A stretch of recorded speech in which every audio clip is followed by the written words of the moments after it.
Shalom bien-aimés dans le Seigneur, que Dieu vous bénisse. C'est encore votre humble serviteur, l'apôtre Tiano du ciel Ongumaou. Je reviens avec le thème sur la Bible. Bien-aimés dans le Seigneur, la dernière fois nous avons parlé sur qu'est-ce que la Bible. C'était notre premier point sur le grand thème qui est la Bible. Et aujourd'hui, par la grâce de Dieu, bien-aimés, nous allons continuer parce qu'on a eu aussi une deuxième partie. Et aujourd'hui, on va avancer un peu.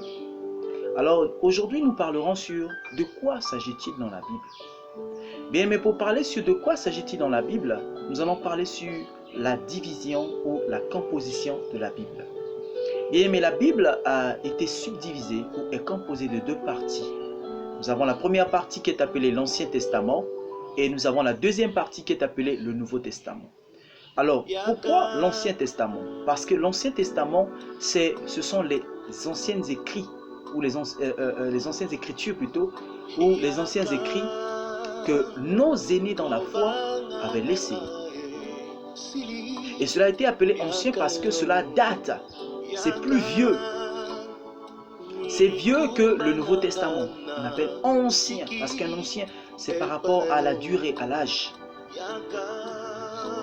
Donc on appelle ça Ancien Testament parce que par rapport à la durée, c'est des vieux écrits, c'est des vieilles écritures. Et cet Ancien Testament, on peut expliquer. L'Ancien Testament se compose de 39 livres qui sont la Genèse, l'Exode, le Lévitique, les Nombres, le Deutéronome, le livre de Josué, les Juges, le livre de Ruth, 1 et 2 Samuel, 1er et 2 Rois, 1er et 2 Chroniques, on a Esdra, on a Néhémie, on a Esther, on a Job, on a les psaumes, on a les proverbes, on a l'Ecclésiaste, on a le Cantique des Cantiques, on a Ésaïe, on a Jérémie, on a les lamentations de Jérémie, nous avons Ézéchiel, on a Daniel, on a Osée, on a Joël, on a Amos, on a Abdias, on a Jonas, on a Michée, on a Naoum, on a Habakkuk, nous avons Sophonie, Agé, Zacharie et Malachie. Voilà encore les 39 livres de l'Ancien Testament. Et les Juifs divisaient l'Ancien Testament en 3 parties. Parce que comme j'avais dit dans la première vidéo, que c'est grâce aux Juifs que nous avons eu connaissance du seul et unique Dieu qui est le Dieu de la Bible, le Dieu créateur, que nous confessons, nous appelons Jésus-Christ de Nazareth d'après les Écritures et la révélation. Bien-aimés dans le Seigneur, c'est grâce à ce peuple, ou au travers de ce peuple, que le Seigneur s'est manifesté ou s'est révélé aux habitants de la terre, qui sont les nations. Alors bien-aimés, nous irons encore auprès de ces peuples pour en connaître et en savoir davantage. Allons et découvrons. Les Juifs divisaient l'Ancien Testament en 3 parties. La première partie appelée la loi, c'est-à-dire la loi de Moïse, ou encore le Pentateuque, la Torah, on appelait ça en hébreu la Torah, qui est constituée de 5 livres, le livre de la Genèse, le livre de l'Exode, le livre de Lévitique, le livre des Nombres et le livre de Deutéronome. On avait la deuxième partie qui était constituée du livre des prophètes, appelé en hébreu le Nebihim ou le Nebim, qui était constitué de Josué. On a aussi dans le livre de Josué, on a l'histoire des juges, on a 1er et 2 Samuel, ce sont des prophètes. On a 1 et 2 rois, vous allez voir, il y a des prophètes, parce que tant des rois, c'était les prophètes qui ont aidé les rois à pouvoir bien diriger, bien administrer leur règne et leur monarchie. Étant des monarques à cette époque. Nous avons le livre d'Ésaïe, nous avons Jérémie, nous avons Ézéchiel, nous avons Osée, nous avons Joël, nous avons Amos, nous avons Abdias, nous avons Jonas, nous avons Michée, nous avons Naoum, nous avons Habakkuk, nous avons Sophonie, nous avons Agé, nous avons encore, nous sommes arrêtés à Agé, nous avons Zacharie et enfin Malachie. Puis la troisième partie appelée les écrits sacrés, ou encore les livres de poésie et de sagesse, appelés en hébreu le Ketubim. Le Ketubim, ou le Ketubim, qui était constitué, premièrement, les psaumes, les proverbes, nous avons le livre de Job, nous avons le Cantique des Cantiques, nous avons le livre de Ruth, nous avons les Lamentations de Jérémie, nous avons l'Ecclésiaste, nous avons le livre d'Esther, nous avons aussi le livre de Daniel, qui était un livre des prophètes, qui était aussi un livre de sagesse et de poésie, parce qu'à l'intérieur, vous allez voir que ça passait plus poétique, bien que cette poésie est plus prophétique, parce qu'il parle des animaux et tout ça. On a le livre d'Esdras, on a le livre de Néhémie, on a premier et deuxième chronique. Voilà les livres appelés par les Ketubim. Et les livres de l'Ancien Testament se trouvent dans cet ordre dans la Bible hébraïque. Dans la Bible hébraïque. Lorsque nous allons arriver sur pourquoi il y a autant de versions de la Bible, c'est là où nous allons parler sur la version Scofield, la version Lységan, la version Thompson, la version Shuraki, la version Nouvelle-Jérusalem, la version Top. Nous parlerons sur toutes les versions. C'est là où nous allons parler sur la Bible hébraïque. Continuons et avançons. Il est encore dit, je reprends, les livres de l'Ancien Testament se trouvent dans cet ordre dans la Bible hébraïque. Allusion en est faite dans le livre de Luc chapitre 24, le verset 27. Luc chapitre 24, verset 27. Luc chapitre 24, verset 27. Luc chapitre 24, verset 27. La Bible dit, et commençons par Moïse et par tous les prophètes, il leur expliqua dans toutes les Écritures ce qui lui concernait. Ça, c'est la Bible des Hébreux. Il fallait qu'ils aillent dans leur Bible, leur version, pour expliquer ça. C'est le Seigneur Jésus pour parler de lui. Il a commencé par Moïse, c'est-à-dire la loi. Ensuite, ce sont les prophètes. Et enfin, nous avons les écrits. Nous avons ce que nous avons dit, les écrits sacrés, ou encore poésie et sagesse, pour parler de tout ce qui le concernait. Parce que nous allons arriver sur de qui parle la Bible. Là, nous sommes encore de quoi parle la Bible. Alors, je prends encore le verset 44. Toujours Luc chapitre 24, le verset 44. Puis il leur dit, c'est là ce que je vous disais lorsque j'étais encore avec vous, qu'il fallait que s'accomplisse tout ce qui était écrit de moi dans la loi de Moïse, dans les prophètes et dans les psaumes. Donc vous comprenez, les psaumes là, ce sont les écrits sacrés que nous avons cités, les écrits saints. Bien que tous ces écrits, ou tous ces écrits plutôt,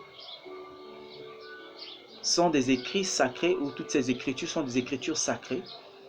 Mais ici, nous avons séparé pour faire ressortir le côté sagesse, parce que là, ça demande beaucoup de révélation pour expliquer, par exemple, les psaumes.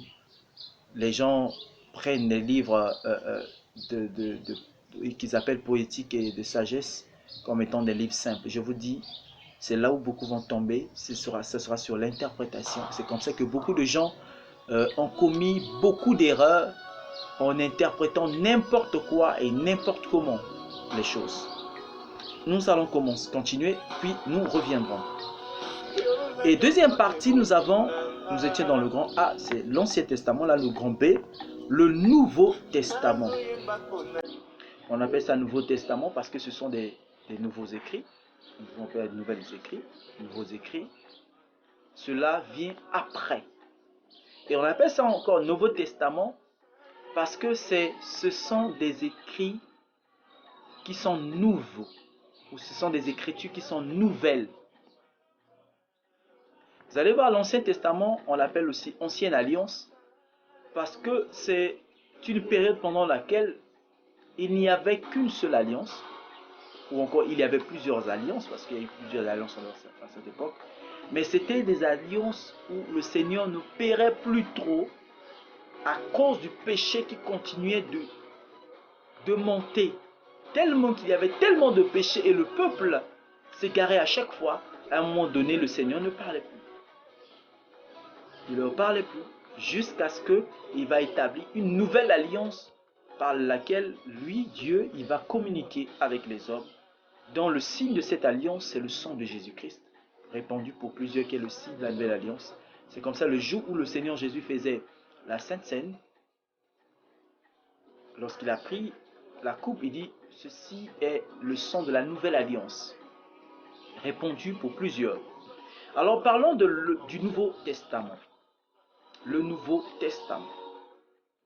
Le Nouveau Testament se compose de 27 livres qui sont l'Évangile selon Matthieu, l'Évangile selon Marc, l'Évangile selon Luc, l'Évangile selon Jean, les Actes des Apôtres, les écrits, les épîtres de Paul.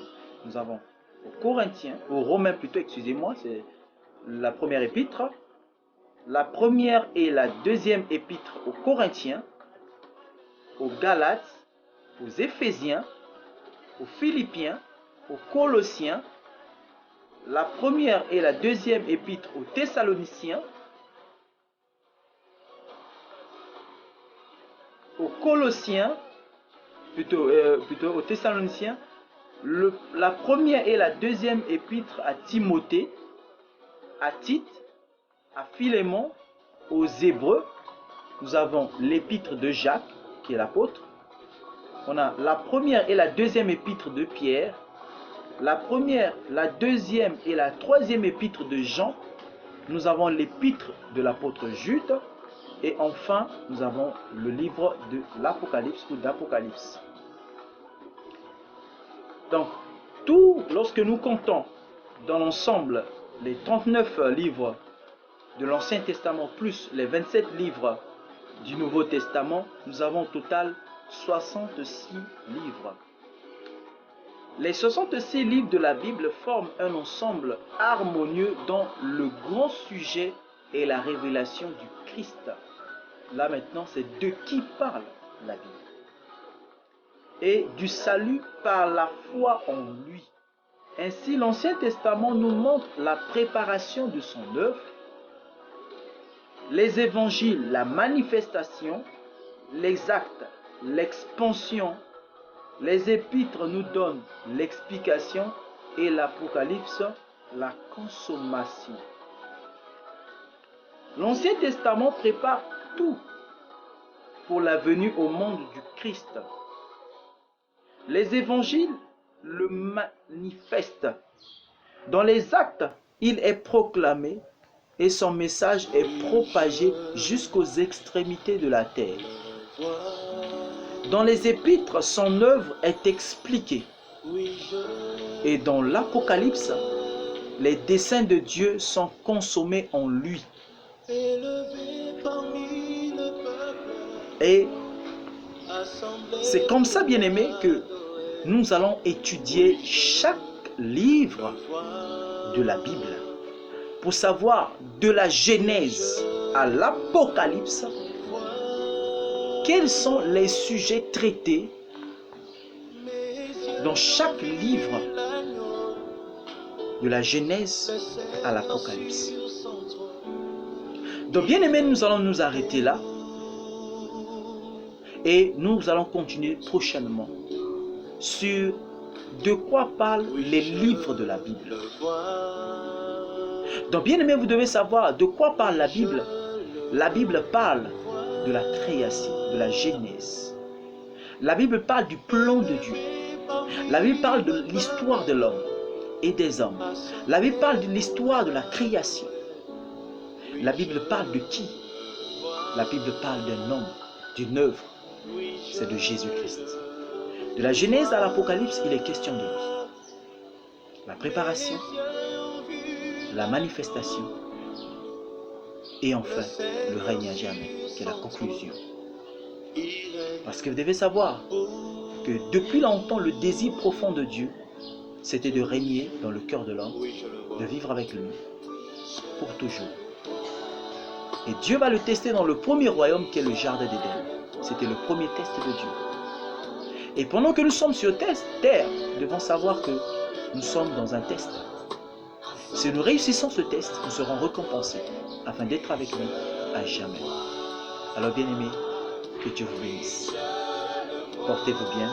Je vous retrouve très bientôt, toujours avec la Bible ou encore avec un autre sujet ou un autre thème. Pendant ce temps, portez-vous bien. Je vous aime beaucoup. Shalom.